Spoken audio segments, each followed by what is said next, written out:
Hey everyone, Tin Man here, and Dota Underlords has just released their weekly update, and nowadays most of these weekly updates, at least for the next couple weeks, are going to be mostly small balance changes and, maybe some minor fixes. Nothing that's going to be too meta shaking, at least not for another couple of weeks. So let's look into what they got changed this time. The update in which Mr. Warlock gets flashy. So there are some new visual upgrades for Batrider, Enigma, Slark, Sniper, and Warlock, and hopefully by the end of this kind of beta period, by the time they fully release the game, they'll have 2 and 3 star visuals updated for every single unit in the game. I think that's really a key appeal, is to make the game look cool and make it very impactful. When you upgrade a unit, it looks cooler, looks fancier, and it actually feels like an upgrade. They don't just get slightly bigger. They fixed some of the crash issues, always good to see, and they fixed an issue where Terrorblade would occasionally sunder the wrong unit at cast time, including dead units, meaning his health would just drop right to 0 and die right away. And this was a bug that was inconsistent and kind of made Terrorblade, I don't know if the bug really made him fall out of the meta, or it was also just he was a little bit underpowered compared to other kind of carries and win conditions. But this is always good, and this will kind of serve as a buff to Terrorblade. In some instances where he would just fail to do anything at all, he'll now be more relevant. So you might see Terrorblade creep up a little bit more in the meta because of this issue. He was previously one of the worst units in the meta, certainly like the carry units, the big damage dealers. And can no longer enter combat preview mode when on a board when in combat. So hopefully that'll fix a bug, which occasionally, whenever you'd be eliminated and you wanted to go and spectate the game, it would be stuck in a state where you couldn't actually spectate the fights that were going on. You could just see their lineups, which was never really that interesting to look at. You want to see the fights if you're spectating the game. On to the hero changes, the main part of the balance changes here. Bloodseeker, his Blood Rage ability now ramps up to its existing maximum attack speed bonus of 500 earlier, at 20% health rather than 0%. Essentially, Bloodseeker always had this a steady increase of attack speed. As his health total is decreasing, his attack speed is increasing up to a maximum bonus of 500 increased attack speed. And this maximum will now be achieved at 20% health, meaning that he doesn't need to be completely dead to get maximum attack speed.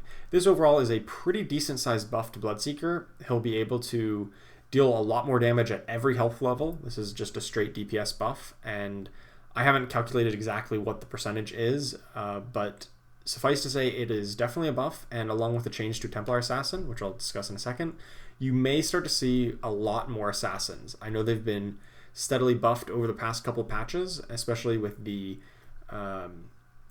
change to their alliance, which makes whenever they crit, prevents healing on that target for a couple of seconds.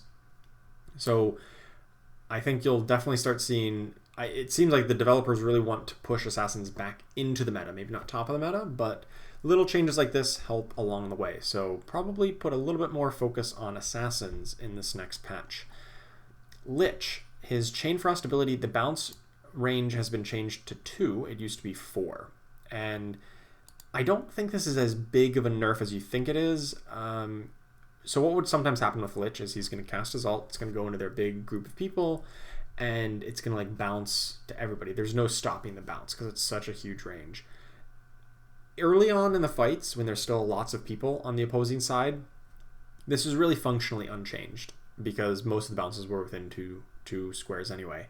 But later on in the fights, when maybe there's only 4 targets left, maybe a summon or 2, there's occasionally going to be times where it just simply doesn't have a target within range if they cast it on a single target out of range, or if you just cast it on the wrong target initially. Say you have a sniper in the back line and that's who he chooses to target, it's possible that it just doesn't bounce to anybody. So overall, this is a nerf to Lich, but I don't think it's going to kill mages by any means. It'll just be kind of bringing him back down into actually putting a restriction on his ability. Right now, his ability it was essentially infinite range of bouncing. It's going to bounce to everybody.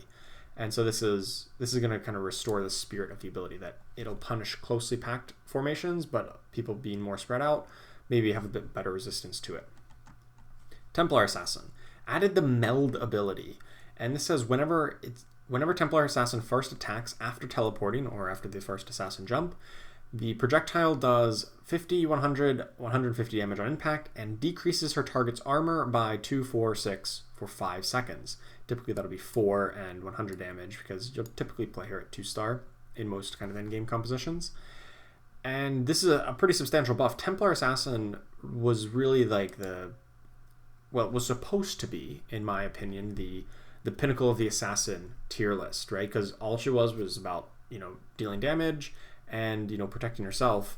Whereas somebody like Sand King, who's also on the tier 4 unit list, was much more about CC and AoE effects. Whereas Templar Assassin was like this single target, deal the damage, stay alive, and just keep dealing damage. But she never really lived up to that. Her damage was a little bit low, certainly compared to something like Slark or Phantom Assassin, and didn't offer that CC or AoE effects of Morphling, Queen of Pain, Sand King. So she really just didn't have a good niche, and maybe this helps her out a little bit. I don't think it's going to, it doesn't solve all of the problems. It doesn't solve, she still does what she does. She deals damage to a single target and survives due to her refraction. But this really does help to increase that damage on a single target with the armor shred and the bonus damage.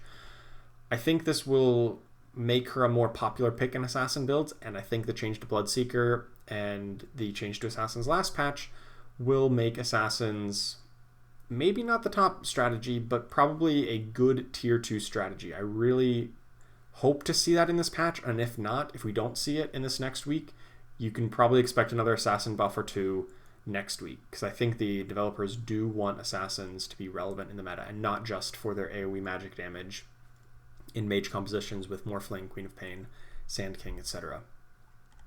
Okay, Treant Protector. Leech Seed. If the target of Leech Seed dies before the ability duration expires, the seed jumps to another target for its remaining duration. Now, this is a big buff. So, Treant Protector, for those of you who don't know the history of Treant Protector, there was a time when Treant Protector was just bustedly too strong. Like, literally every early game was who got Enchantress 2-star and Treant Protector 2-star, and then whoever got that combo just demolishes the early game, because at that point Treant Protector Leech Seed would persist if the target died. It would still kind of stay on the ground, and then would continue healing people right next to him as if it's like healing out of their body. And it also had a larger radius and slightly larger heal. It was a mess. It was just so good because he would just cast it, and then it deals massive healing, and there's no way around it. If it kills the target, doesn't matter, still going to heal everybody for a lot.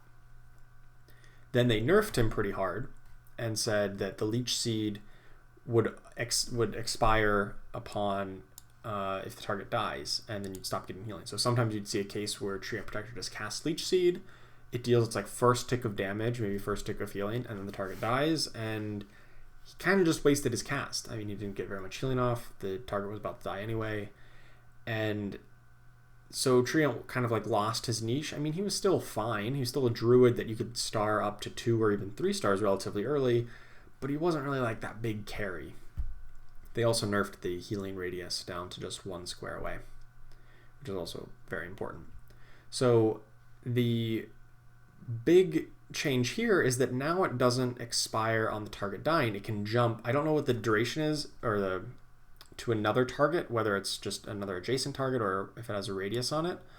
But we should definitely start seeing a lot more Treant. I don't think they'll bring him back to his dominant days as the premier unit, but this is definitely a buff to the early game, at least, of druids, which I don't really think they needed. I think Treant needed it, but Enchantress was still a really top tier unit because of the savages are so strong. So definitely look for more Enchantress Treant Protector starts in this coming patch. It should be quite a bit stronger than before. Tusk, Walrus Punch. Tusk is now invulnerable while mid-punch. And this is not really like a bug fix. The punch is a pretty short cast time, but it's not 0. And making him invulnerable is, I assume, invulnerable to damage and CC effects. That's pretty decent buff. Tusk is still going to like fall off into the late game. He's definitely a good early game unit, has a lot of health, a lot of damage, but by the time you get up to 7 units, maybe in that round 15 to 20-ish range, he starts to look a lot less appealing, and getting him up to 3 stars is not that relevant. And I don't think this change really affects that. It doesn't affect your usage pattern of Tusk. You're still going to use him as an early game savage and maybe to complete the warrior bonus. And maybe if you have exactly the warrior and savage bonus and you don't want to cut him in the late game, you can play him, but generally you're going to want to move away from him in favor of more impactful warriors like Kunkka and Doom. or more impactful savages like Sand King or Lone Druid. This change doesn't really affect that. Warlock, Shadow Word. It now heals 75% of its total heal instantly, and the remaining 25% over the duration of the buff. So this is a good improvement to Mr. Warlock here, because sometimes he would cast his heal on somebody who's just about to die and they don't really get any healing out of it before they die. And that's obviously a really feels bad moment.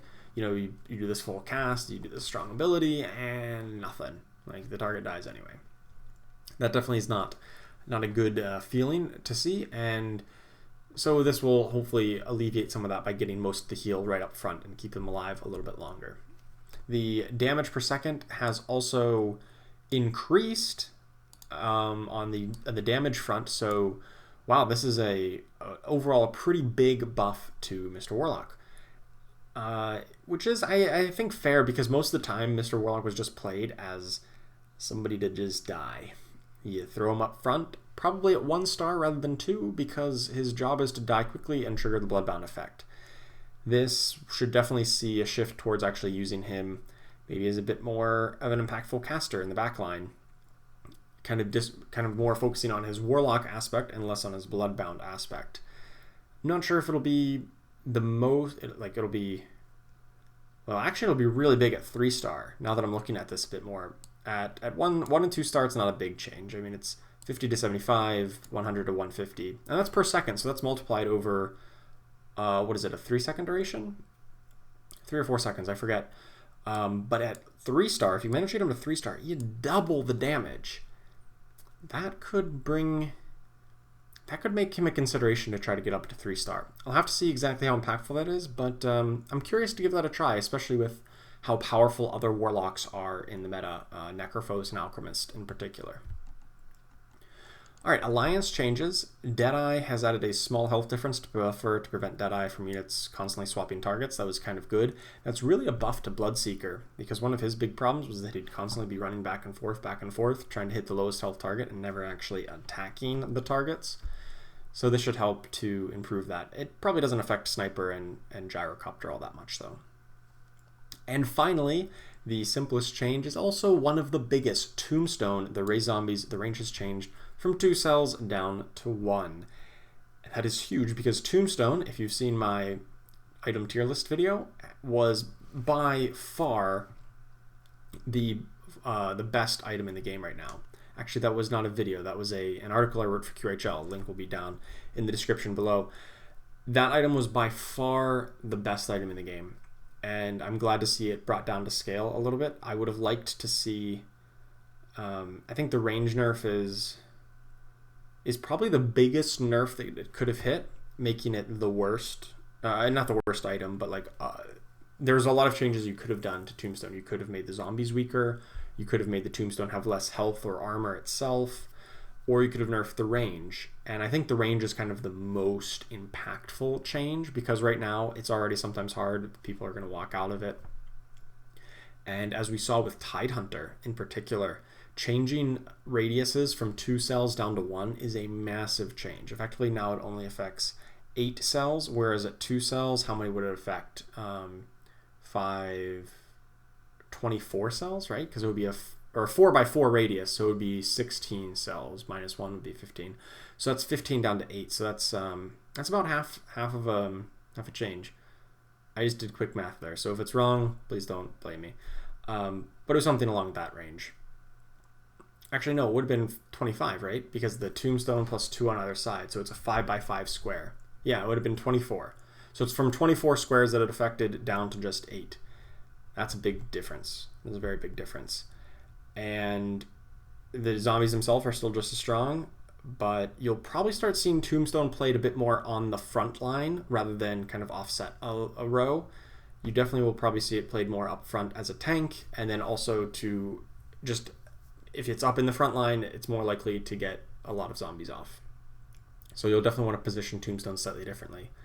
And it probably moves down on priority list among the other tier 4 items. So that's it for this week. We'll probably see another 1 or 2 of these kind of small balance patch changes in the coming weeks before we see the big patches that add the Underlords, add new units, add new game modes. So it should be fun. Constantly a slightly shifting meta. It's not dramatic changes by any means, but enough to kind of spice some things up. We can try out some Bloodseekers, can try out more Assassins, as well as put a higher priority on Treant, and even give Warlock a try up at 3-star. So thank you so much for watching. Make sure you check me out on Twitch. I stream fairly often. The link is down in the description below. It's at tinman354. Don't forget to like and subscribe, and I will see you next week.